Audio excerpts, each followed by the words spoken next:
My name is Carrie Mills and I'm from Sabot at Stony Point.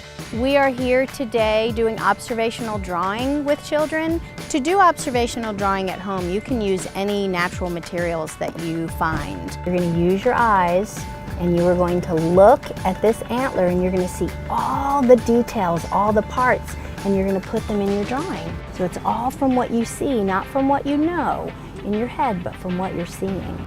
But it doesn't have to be exotic materials like this. It can be simple materials from your backyard.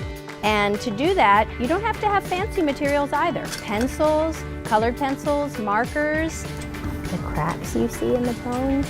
When we're drawing from our imagination, it's not the same as drawing from observation, because observation means you're really looking at something when you draw it, and you're drawing what you see. Perfect. To connect with science in our community, go to ideastations.org/Science Matters.